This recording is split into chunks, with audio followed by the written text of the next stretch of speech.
Perfect.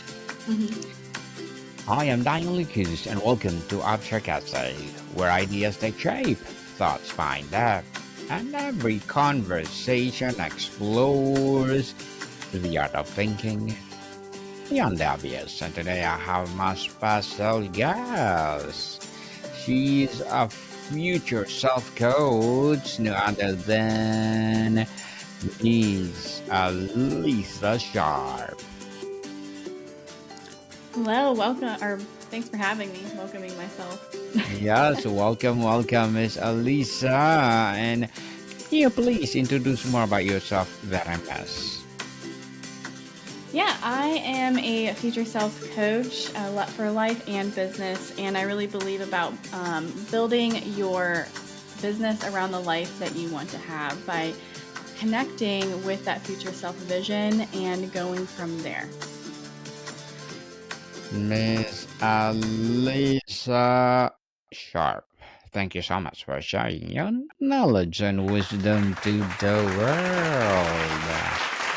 And today let's talk about identity and future self, Chef. Why your mindset and identity are the number one factors in leaving corporate and launching your business. Miss Alyssa, tell us. Most people focus on the external barriers to leaving corporate. You argue that the number one barrier is internal. What is the fundamental identity conflict that keeps a corporate employee stuck? Yeah, it's really easy to get stuck on finding the right strategy, or I need the right checklist and the right things that I have to do practically. But what really holds people back is the fundamentally, they really don't believe it's actually going to work out for them, because we've been taught that to be successful is to have the right job title, the right salary, even work in the right kind of companies. I remember I really wanted to work in a company that was certified great place to work, and I knew that I've made it, right? But what happens is then when you try to step out of that, it's outside of your comfort zone, and your brain, your subconscious is telling you this is wrong. We're doing the wrong things. We need to go back to what we were doing before, even though we were suffering, we were burned out, we were overworked, or we just didn't really care about the work. So if you don't work on upgrading your beliefs about yourself, about what's possible in the world, what you yourself are possible in doing, you will constantly self sabotage yourself, no matter how good your process is, or strategy, or offer is. Miss Alyssa, beyond financial handcuff, how does identity of being a manager or a good employee actually prevent someone from becoming a founder?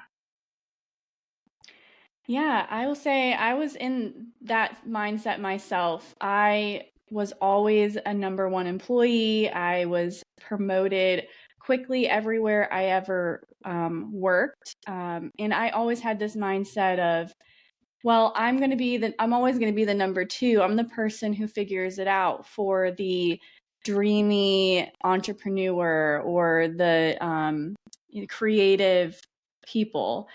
And so, as someone who is very process oriented myself, I always thought, well, I'll never be creative enough to do the entrepreneur thing, or that's just not me. And so I stayed in my lane for so long until I just decided I am creative and I can have ideas, and I can bring something else to the world that other people are not. I don't have to just stay as a support person just because I'm naturally good at that. Naturally good, for sure. Is it possible that the very competence that made someone successful in corporate creates a new form of imposter syndrome when they think about starting over, a novice entrepreneur? Yeah, of course. because you are going against everything that you did before. Like as a corporate employee, you always have that next level that you get to, you know exactly what you need to do. You get feedback from your manager. And then as you move into entrepreneurship, you are your own manager and you have to give yourself the feedback or get it from other sources. And most people may not actually go out there and do that. And so they're kind of out there floating alone, trying to figure it out. So I see a lot of people who just feel alone in entrepreneurship because they haven't found their community that can give them that feedback and help them keep moving forward. Keep moving forward for sure. And Miss Alyssa, let's talk about the shift from employee to founder. How does someone actually begin to try the identity of their future self before they have the business cards or the revenue to prove it?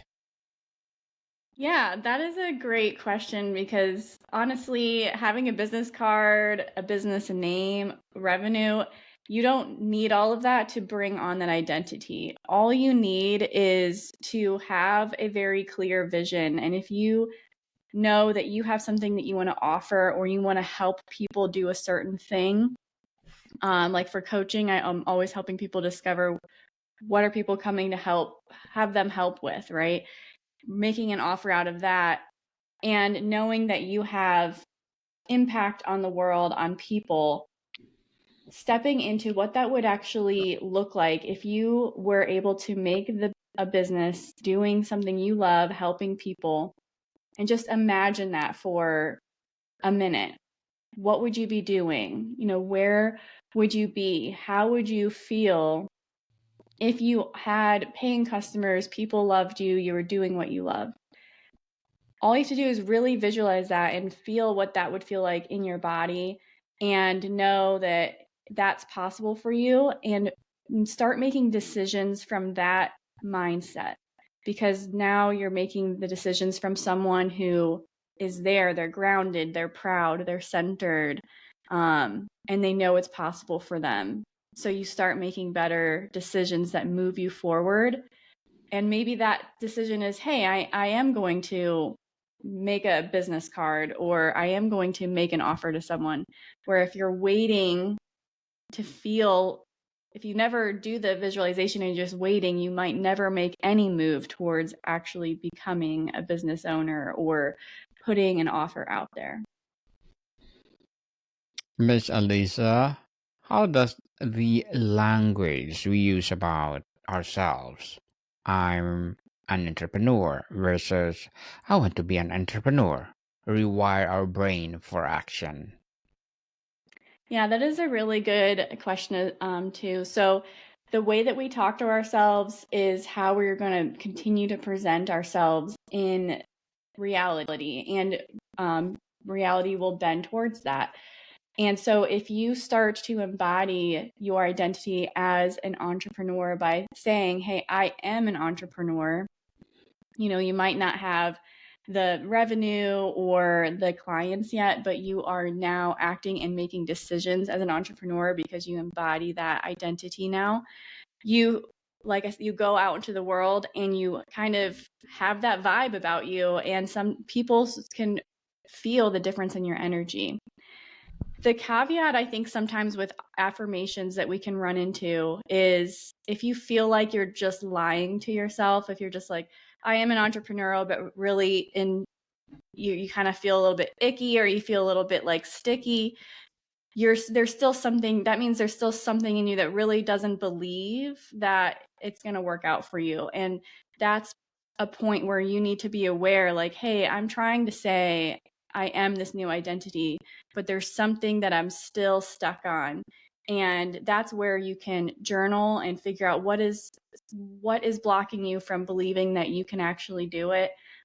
That's where sometimes coaching can come in. You can have a conversation with someone and it might clear up like, oh, I just don't believe it because someone in my life 10 years ago said I was bad at coming up with ideas, and then you can get rid of that idea and replace it with a more positive belief. So saying the affirmation is good, but also notice in your body if you are disbelieving it, because your body is always what is going to happen, is what you really truly believe, the feelings in your body. I am an successful entrepreneur. That will be your mindset, people, so that you will be successful indeed. Mindset, for sure. Climbing the corporate ladder is a clear path. How does someone learn to be comfortable building their own ladder where the ranks are invisible at first? There is unfortunately no way to be comfortable other than to start to be uncomfortable with the idea of not knowing, uncomfortable with the idea of being uncomfortable, and knowing that you are going to be outside of your comfort zone for a very long time. But coming back and knowing that you remembering every day, celebrating even the smallest wins helps you keep yourself on solid ground and keeps your resilience going so you can continue to grab towards that next invisible rung. And again, always asking for feedback. You can join different communities of entrepreneurs, Facebook groups. You can ask people directly. I do that sometimes. I'll just reach out to people who follow me and whoever interacted to be like, hey, how is this post landing? Should I say something better? Don't be afraid to just ask people for feedback.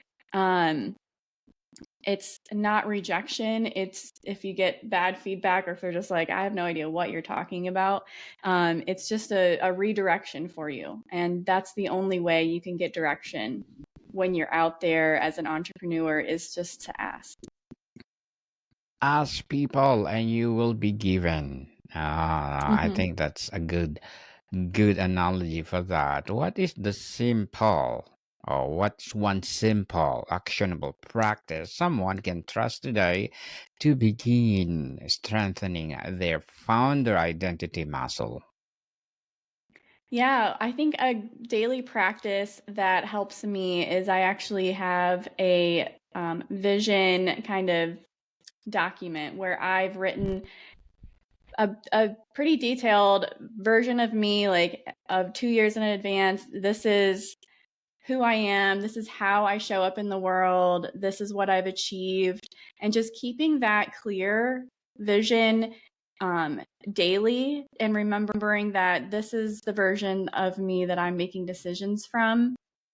And just reminding yourself daily, like to embody that version of you and let go of the current or past version of you, because you are now moving towards a bigger and better vision.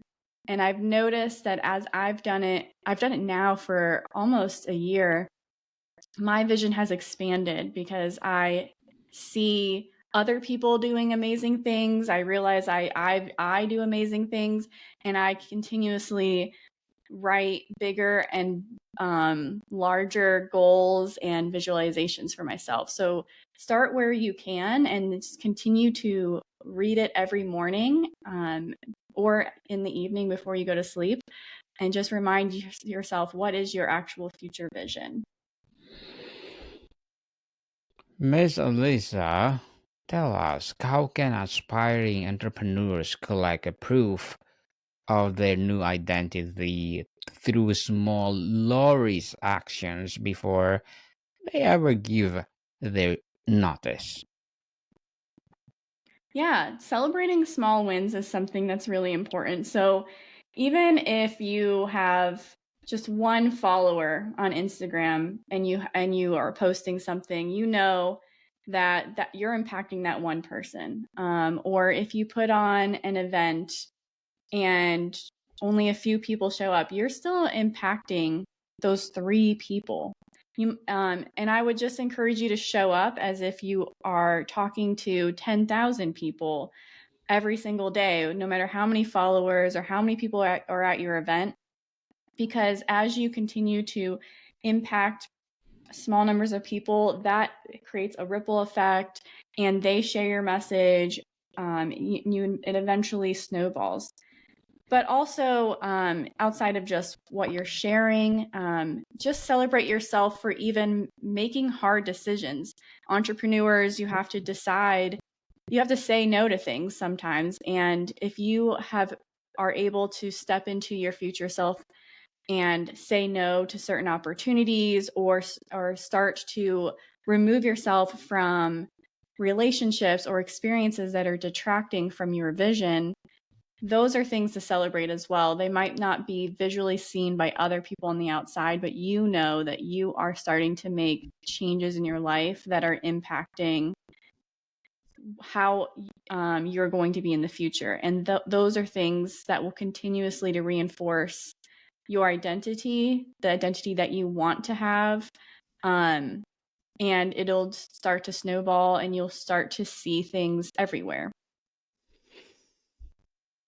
Miss Alyssa, how important is it to change your peer group during this transition? And how can someone find people who will see them as the entrepreneur they are becoming? Yeah, it is actually really important to update your peer group, because the people that you hang around with are affecting your attitude, your beliefs, like your vibes, more than you really know until you start to change who you're hanging out with. Um, so if you're with people who don't believe in you or are just like, good luck, you internalize that, and you are silently saying those things to yourself in the back of your head. If you find groups of people who believe in you and they just are solid, then you start to be like, oh, okay, yeah, I can do this. And if you find yourself in groups of people who are way more successful than you, that will expand your vision. And I've been part of an entrepreneur group of people who make like 100K a month or more. And that is so far from what I'm doing right now, but I know now that it's possible.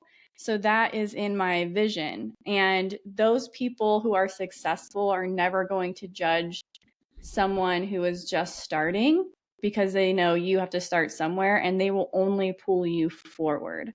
So it is super important to start to surround yourself with people who are further along on the path than you, and people who truly believe in the dream that you're trying to achieve. Miss Alyssa, I want that 100,000 a month. Imagine. Me too. Both of us, we want that 100,000 a month. Oh my goodness. So, how do you maintain your new identity well? Or when will meeting people in your life still see you as a corporate person and question your risky life choices? Yes, I love to talk about this, because a lot of people will talk about identity upgrades and mindset as, reprogramming the software of our brains, which is true. You can, have a metaphor between how our brains work and how software works. But the difference is, it would be nice if it was like software where you could just download Mindset 2.0 and be done with it. But it's not. It is a practice, very much like going to the gym. If you are someone who went to the gym and you lost a ton of weight and now you are super fit, it's not that you suddenly stop going to the gym. Like, you have to then maintain it.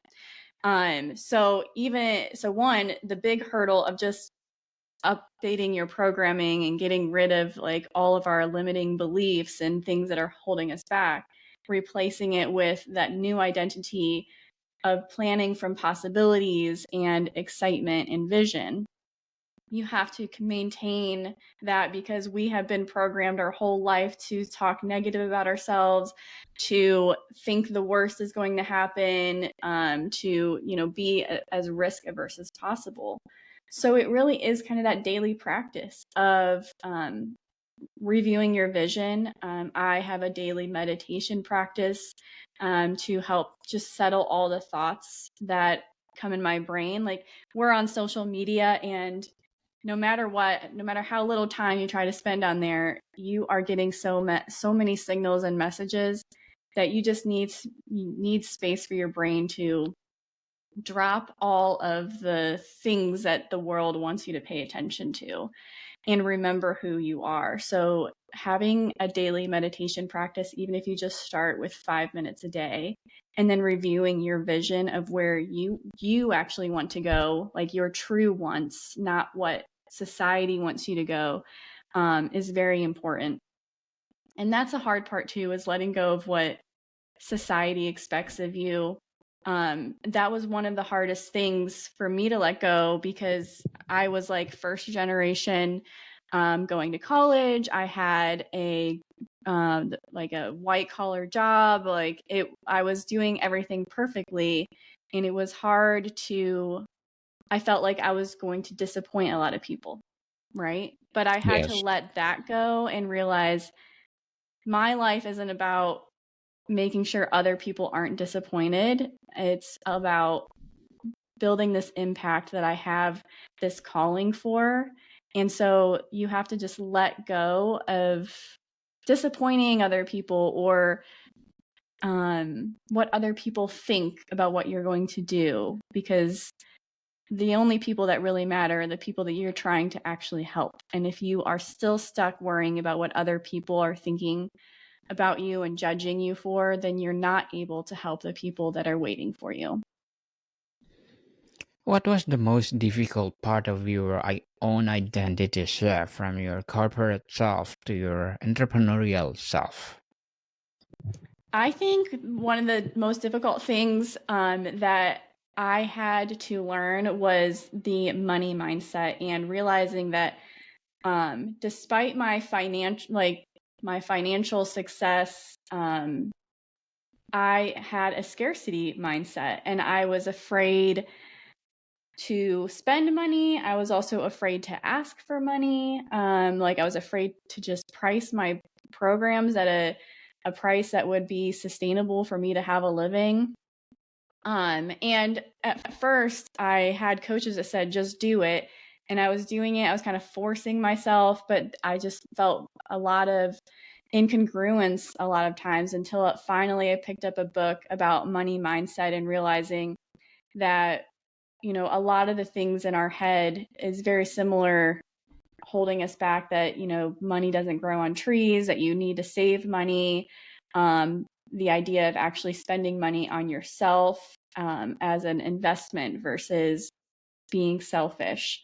So, really being able to reframe my mind around money as a tool instead of something that is holding me back was one of the most positive things I learned, and has enabled me to keep going even when it seemed crazy.